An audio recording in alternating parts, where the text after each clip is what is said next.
Hello children, Professor of Internet Culture here. Since Al Gore invented the internet, there have been these categories of people who are just really into Japanese culture. Some of them are people who just have good taste. It's hard to not like Japan, unless you're Korean, or Cotton Hill. However, there exist these groups of people who dedicate their lives obsessing over Japanese culture. You might have seen them before. They're a little creepy and makes me sad seeing them. They're weeaboos, and good god, what a life that must be. So disclaimer, you could like Japanese stuff and not be a weeaboo. My channel wouldn't exist if that's not the case. But there's a point in one's obsession where the iceberg flips over and you're just one of them. Permanently. There's no going back once you're a weeaboo. At the same time, there exists a breed of people in Japan who, in the same manner, obsess over Western culture. Hello, California cowboy. Watch your base burr. These people are called Westaboos. It sounds hard to believe, but trust me, these guys exist. This video is going to be me analyzing the broader Westaboo group, so it's going to include Western-inspired Japanese cultures, okay? Please subscribe to my channel.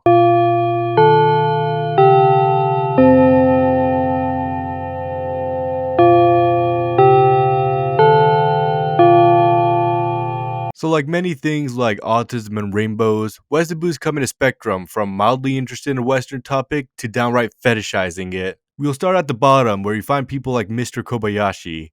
Everyone say hello to Mr. Kobayashi. Mr. Kobayashi loves watching baseball and listening to Western music. He tuned into every Dodgers game and pretty much only listens to English bands.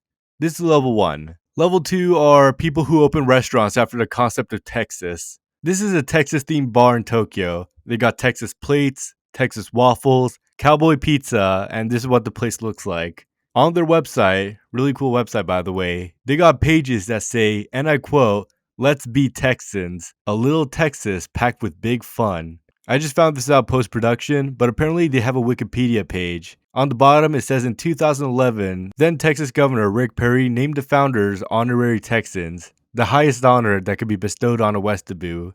That's not it with the themed restaurants. Here's one themed after Philadelphia. 50,000 followers on Instagram by the way. Otherwise, pretty normal. This one's modeled after Tennessee. It's called the Good Old Tennessee Bar. This one's my personal favorite. A bar themed after Orange County, California.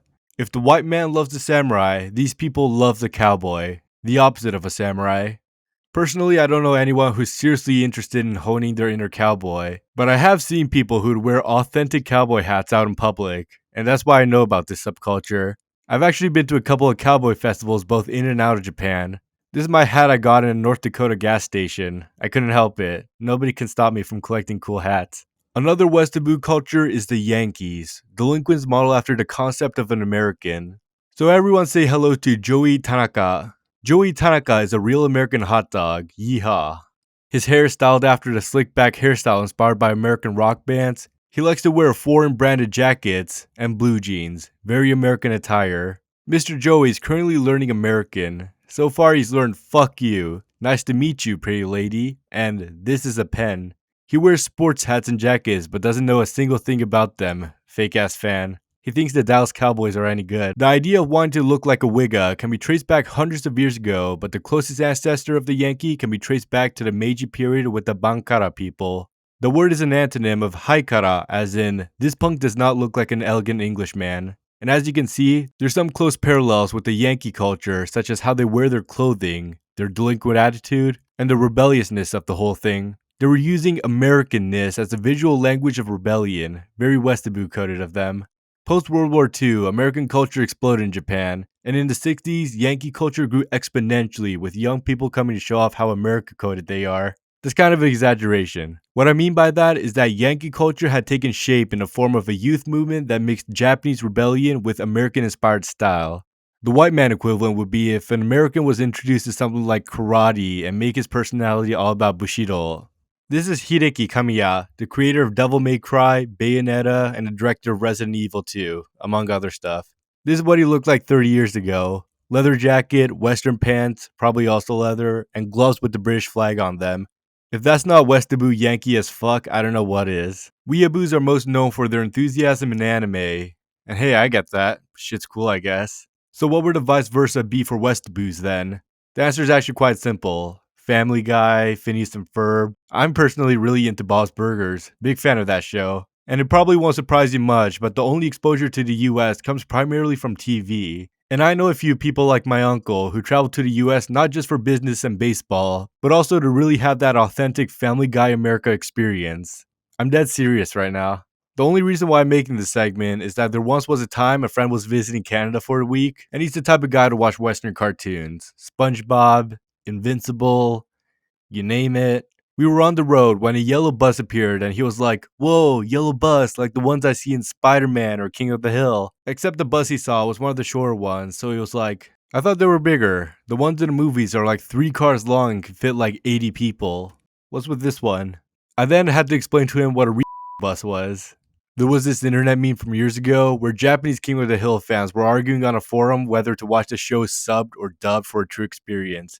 I think that shit's hilarious. King of the Hill has a small fan base in Japan, but dubbed versus sub arguments is universal. Gyarus. I contemplated whether I should add this segment in the video, but after some talk with some real life gals, I know exactly how to add this. This segment, I got a real life gyaru to explain what it is and what it means to be a gyaru. Everyone welcome Miss Carolina Gyaru-san, take it away. Hi, this is Ella. Gyaru is a fashion style statement that can range from looking like someone who just generally stands out from the crowd to borderline drag. Personally, what makes me a gyaru poi is how I shape and color my hair, my makeup and lashes, and the way I speak, like how I combine every word that can be shortened.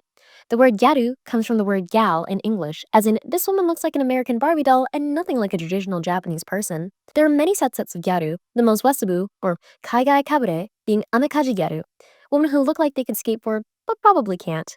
This is what Japanese people think what Californians look like, and in their perspective, Americans who are expressive like this are the coolest thing ever. Very Westaboo.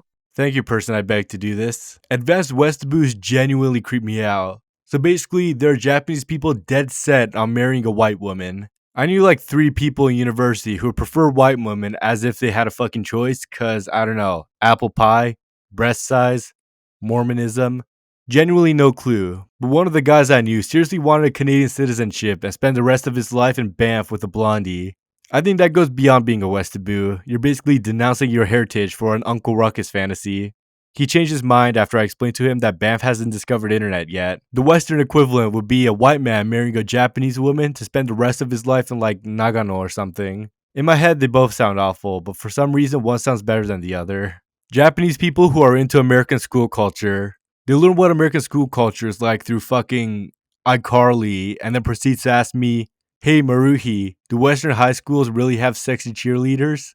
Damn, I wish I attended American high school. I love cheerleaders. And their skin. Horny fuck, that is diabolical. If I was immigration, I'd revoke your visa without hesitation. I think for a Japanese person, there are legitimate reasons why they would prefer a Western high school. This is the lowest I've heard from a functioning soul. Anyways, that's basically it. Thanks for watching. If you have any weebs or reverse weeb stories, make sure to write that in the comments. And also make sure to like this video so I could get more viewers and do even more Westoo content. Also, when I make 10,000 subs, I'll open a Discord channel where I'll post Japanese tips, so also make sure to subscribe. Thanks for watching, Linkin Park. I tried so hard and got so far.